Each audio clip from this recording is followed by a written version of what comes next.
So lokho ngibengathi ukuhluka kwelokhuze kwentombi intombi unje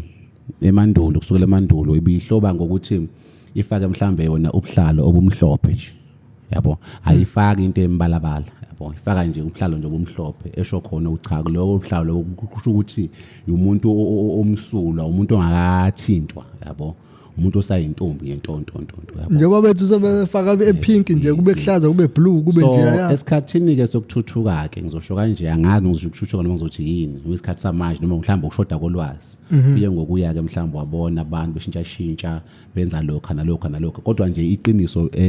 lonke lithi intombi ifaka ubuhlalo bomhlophe mhlawumbe phezulu futhi la evamise ukuthi ayifaki lutho iyayihloba nangehebelelayo intombi yabo. Okay. Ngokwasemandulo. So ngingasho ukuthi ke ekuhambeni kwesikhathi ke mhlambe kuhambeka abantu ke sebe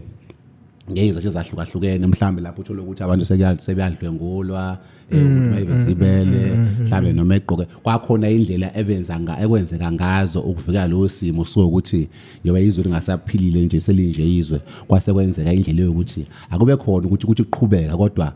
le abantu